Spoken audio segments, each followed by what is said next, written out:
আসসালামু আলাইকুম। রায়কা আল হোসেন স্বাগত জানাচ্ছি এনটিভি দুপুরের খবরে। বিদেশে বাংলাদেশের সব কূটনৈতিক মিশন, কনসুলেট, কূটনীতিকদের অফিস ও বাসভবন থেকে রাষ্ট্রপতি মোহাম্মদ শাহাবুদ্দিনের ছবি সরিয়ে ফেলার নির্দেশনা দিয়েছে পররাষ্ট্র মন্ত্রণালয়।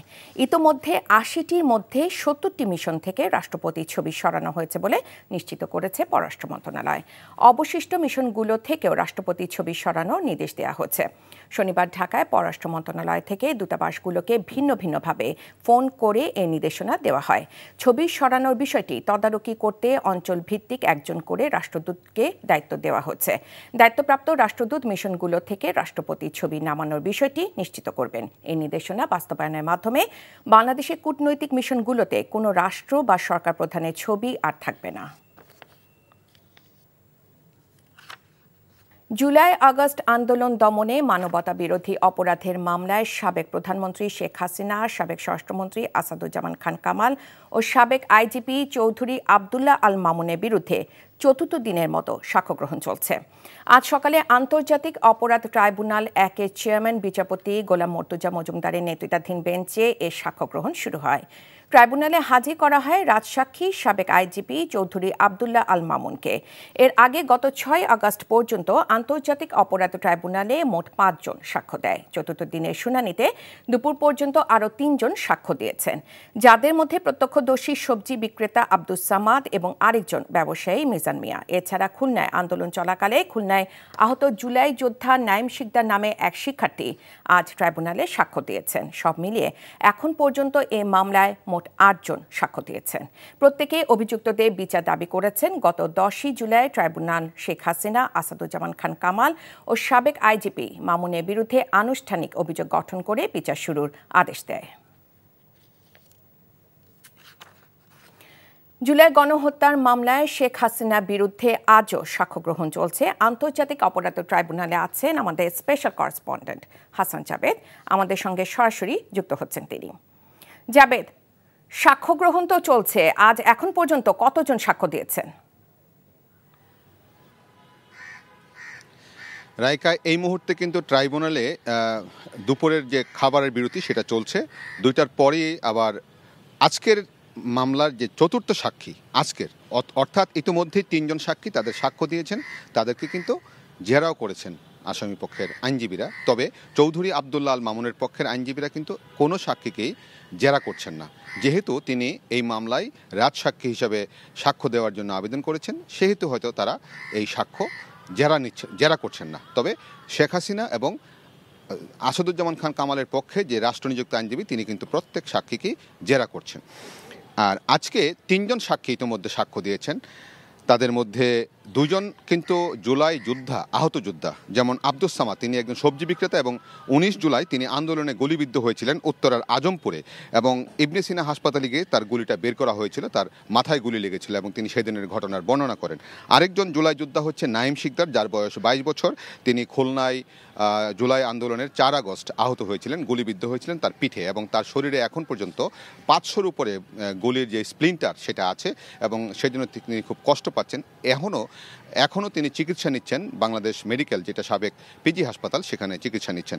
এবং নাইম শিকদার যেটি বলেছেন যে ৪ আগস্ট পুলিশ তার একদম কাছে এসে তাকে গুলি করে এবং কার কার নির্দেশে গুলি হয়েছিল সব কিছু বলে প্রত্যেক সাক্ষী কিন্তু আসামিদের দৃষ্টান্তমূলক শাস্তি দাবি করেছেন, বিচার চেয়েছেন। যারা জুলাই আন্দোলনে আহত হয়েছিলেন, নিহত হয়েছিলেন, সব ঘটনা যেন বিচার হয়, তারা সেই বিচার দাবি করেছেন।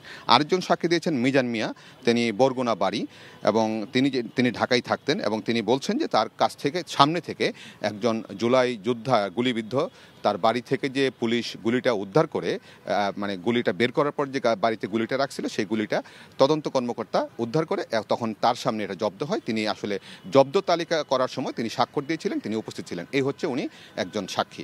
মোট ৩ জন সাক্ষী দিয়েছেন। এখন যেটা সাক্ষী দিবেন, আশুলিয়ায় যে ৬ জনকে যে পুড়িয়ে হত্যা করে লাশ পুড়িয়ে দেওয়া হয়েছিল, সেই ঘটনার সজল নামে একজন নিহত হয়েছিল, সজলের মা সাক্ষী দিবেন। তো এই হচ্ছে আজকে। এবং আজকে আরেকটা জিনিস বলি, ট্রাইব্যুনালের যে প্রসিকিউটর মিজানুল ইসলাম, তিনি জানিয়েছেন যে অক্টোবরের প্রথম সপ্তাহে এই শেখ হাসিনা সহ ৩ জন আসামির বিরুদ্ধে সাক্ষ্য গ্রহণটা হয়তো শেষ হতে পারে। তো এখন কিন্তু একটু পরে সাক্ষ্য শুরু হবে। রায়কা, জানছিলাম জুলাই গণহত্যায় শেখ হাসিনার বিরুদ্ধে সাক্ষ্য গ্রহণের খবর।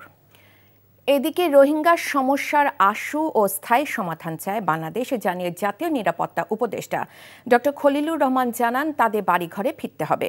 সকালে ফরেন সার্ভিস একাডেমিতে রোহিঙ্গা ইস্যুতে বিদেশি কূটনীতিক ও আন্তর্জাতিক উন্নয়ন সহযোগীদের ব্রিফিং শেষে তিনি সাংবাদিকদের একথা জানান। এই সম্মেলন হচ্ছে রোহিঙ্গাদের জন্য এবং বিশ্ব সম্প্রদায়ের জন্য এই সমস্যার একটা স্থায়ী এবং আশু সমাধানের পথ নির্দেশিকা দেওয়ার একটা বড় অপরচুনিটি। আমরা সেই কারণে রোহিঙ্গাদের ভয়েস, তাদের কথা, তাদের আশা আকাঙ্ক্ষা, তাদের স্বপ্ন, এগুলো আমরা সেই কনফারেন্সে নিয়ে যেতে চাই। আপনারা জানেন জাতিসংঘের সদস্য রাষ্ট্ররাই এই সম্মেলনগুলোতে অংশগ্রহণ করে। রোহিঙ্গারা তো আর সদস্য নয়, কিন্তু কাউকে তো তাদের ভয়েসটা নিয়ে যেতে হবে। তো আমরা এ ধরনের প্রক্রিয়াতে সেই কাজটি করছি। কখনো চাকা খুলে পড়ছে, কখনো উড্ডয়নে কয়েক ঘন্টা পর জানা যাচ্ছে বিমানের যান্ত্রিক ত্রুটি আছে। বলছিলাম রাষ্ট্রীয় পতাকাবাহী বাংলাদেশ বিমানের কথা। যাত্রী সেবার মান যখন ভোগান্তি তলানিতে, তখনও স্বৈরাচার সরকারের আস্থাভাজনদের পদোন্নতি ও পুরস্কৃত করা হচ্ছে। বিমানে ব্যবস্থাপনা পরিচালক চাকরি গেলেও পুরো টাকা পাওয়ার একচেটিয়া চুক্তি করেছেন সংস্থাটির সাথে। বিমানের নানা অসঙ্গতি নিয়ে বিস্তারিত নিয়ামুল আজিজ সাদেকের রিপোর্টে। মধ্যাকাশ থেকে চাকা খুলে পড়ছে বাংলাদেশ বিমানের। চরম ঝুঁকি নিয়ে সে যাত্রায় ল্যান্ড করে পাইলট। বিমানের চেকিংয়ের পর উড্ডয়নেরও কয়েক ঘন্টা পর জানা যাচ্ছে টয়লেট বিকল, প্লেনের ডানায় আগুন অথবা নানা জটিলতায় ঘন্টার পর ঘন্টা যাত্রীদের অপেক্ষা। নজিরবিহীন এসব ঘটনায় 1 মাসেরও কম সময়ে 9টি বিমানের জরুরি অবতরণ অথবা দেশে ফিরতে হয়েছে। লোকসানের পাল্লা দিন দিন ভারী হচ্ছে। এসব অভিযোগের কারণ জানতে ইঞ্জিনিয়ারিং বিভাগের সঙ্গে জরুরি মিটিং করেছেন উপদেষ্টা সহ কর্মকর্তারা। 25টি বোয়িং কেনার ঘোষণার পরই এমন বারবার ইঞ্জিনিয়ারিংয়ের ব্যর্থতা নতুন আলোচনার জন্ম দিচ্ছে। এরই মধ্যে থেমে নেই নিয়ম ভেঙে পদোন্নতি। বিমানের অন্যতম শীর্ষ পদে কার্গো পরিদপ্তরের পরিচালক হয়েছেন শাকিল মিরাজ। 5 আগস্ট 2024-এ পরিবর্তিত পরিস্থিতিতে মহাব্যবস্থাপক কার্গোর সঙ্গে অতিরিক্ত দায়িত্ব হিসেবে কর্পোরেট প্ল্যানিংয়ের দায়িত্ব দেওয়া হয় তাকে।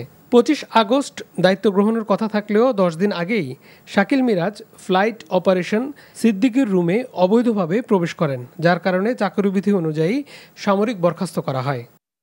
এর মধ্যে আমাকে বলা হয়েছিল যে joining accepted, but charge hand over take over 10 দিন পরে। আমি 10 দিন পরে আসছি, তো উনি বলছেন তুমি 10 দিন পরে তুমি কেন জয়েন করলে না? আমি তো 10 দিন পরে জয়েন করবো, 10 দিন আগে তো অভিষেক এমডি নিজেই ওএসডি হয়ে গেছে। বিমানের কর্মচারী রেগুলেশন অনুযায়ী শাকিল মিরাজের বিরুদ্ধে অফিস আদেশ লঙ্ঘন, শৃঙ্খলা ভঙ্গের অভিযোগ আনা হয়। নিয়ম অনুসারে বহিষ্কৃত হওয়ার পর শাস্তি না পেয়ে শুধুমাত্র সতর্ক করেই কয়েক মাসের মাথায় তাকে পুরস্কৃত করা হয়।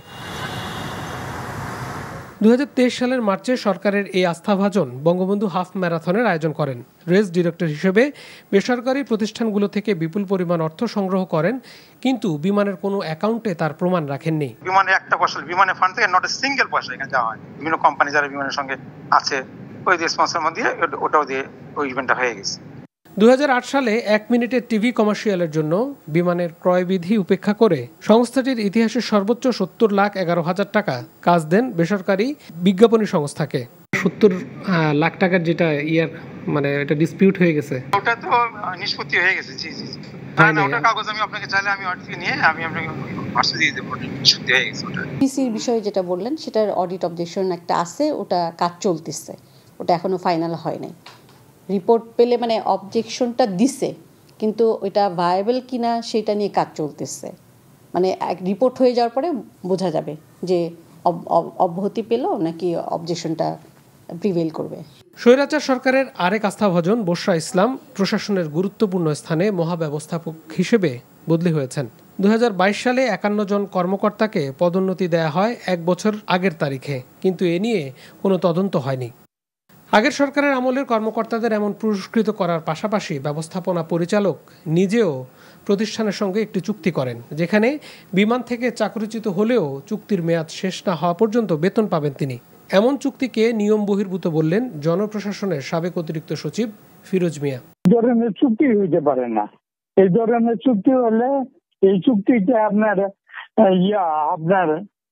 লিগ্যাল ভাবে এটাকে বৈধ চুক্তি বলা যাবে না।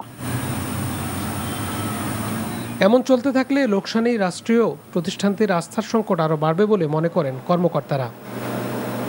Niamul Aziz Sadiq, NTV news, Dhaka. স্থায়ী ক্যাম্পাসের দাবিতে গণ অনশন কর্মসূচি পালন করছে সিরাজগঞ্জের রবীন্দ্র বিশ্ববিদ্যালয়ের শিক্ষার্থীরা। শাহজাদপুর উপজেলার বিশ্ববিদ্যালয়ের একাডেমিক ভবন ৩ এর সামনে দ্বিতীয় দিনের মতো অনশন কর্মসূচি পালন করছে শিক্ষার্থীরা। অনেক শিক্ষার্থী এরই মধ্যে অসুস্থ হয়ে পড়েছে, তাদেরকে প্রাথমিক চিকিৎসা দেওয়া হচ্ছে। একদিকে স্থায়ী ক্যাম্পাসের বিষয়টি অনুমোদন না হওয়া পর্যন্ত কর্মসূচি চালিয়ে যাওয়ার ঘোষণা দেন শিক্ষার্থীরা। ১০০ একর জমিতে রবীন্দ্র বিশ্ববিদ্যালয়ের স্থায়ী ক্যাম্পাস নির্মাণে ৫১৯ কোটি টাকার প্রকল্প একদিকে অনুমোদনের অপেক্ষায় রয়েছে। পঞ্চগড়ে ছাত্রদল কর্মী জাভেদ ওমর জয় হত্যার মূল আসামি আল আমিন ও তার ভাই আলিম হোসেন ওরফে আকাশকে গ্রেফতার করেছে পুলিশ। চট্টগ্রামের গোয়ালপাড়া এলাকায় অভিযান চালিয়ে পলাতক দুই ভাইকে গ্রেফতার করা হয়েছে। প্রাথমিক জিজ্ঞাসাবাদে জয়কে হত্যার কথা স্বীকার করে আসামিরা। শনিবার রাতে চিফ জুডিশিয়াল ম্যাজিস্ট্রেট মোহাম্মদ নুরুজ্জামানের আদালতে হাজির করা হলে আদালত তাদের জেল হাজতে প্রেরণের নির্দেশ দেন।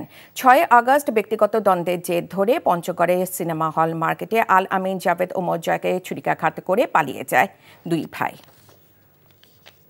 চট্টগ্রামে ডেঙ্গু ও চিকুনগুনিয়ার সংক্রমণ বেড়েছে উদ্বেগজনক হারে। এবছর ডেঙ্গুতে মারা গেছেন ১৪ জন, আর আক্রান্তের সংখ্যা ছাড়িয়েছে ১,০০০-এর বেশি, যা গত বছরের তুলনায় দ্বিগুণ। স্বাস্থ্য বিভাগের তথ্য বলছে, এবছর চট্টগ্রাম নগর ও উপজেলায় ডেঙ্গু আক্রান্ত হয়েছেন ১,১৬৩ জন, যেখানে গত বছর জুলাই আক্রান্ত ছিলেন ১৯৮ জন, আর এবছর সেই সংখ্যা দাঁড়িয়েছে ৪৩০ জনে। আগস্টের মাঝামাঝি সময় গত বছর আক্রান্ত ছিলেন ২০২ জন, আর এবছর একই সময় আক্রান্ত ২৩৪ জন। নগরীতে ডেঙ্গুতে এবছর প্রাণ গেছে ১৪ জনে। ডেঙ্গুর পাশাপাশি চিকুনগুনিয়ার সংক্রমণও আশঙ্কাজনক হারে বেড়েছে। চলতি বছর এখন পর্যন্ত আক্রান্ত হয়েছেন ২,০২৬ জন। চিকিৎসকরা বলছেন, মশার ঘনত্ব, বৃষ্টি আর আবর্জনা নিয়ন্ত্রণে না আনতে পারলে উদ্বেগ আরও বাড়বে। এই ছিল দুপুরের খবরে। এই খবরের ভিডিও সহ আপডেট জানতে ভিজিট করুন এনটিভি অনলাইন www.ntvbd.com। এছাড়াও এনটিভির জনপ্রিয় সব অনুষ্ঠান ও খবরের আপডেট জানতে ভিজিট করুন আমাদের ইউটিউব ও ভেরিফাইড ফেসবুক পেজ। ৫টায় দেশের খবর দেখার আমন্ত্রণ রইল। ধন্যবাদ সবাইকে।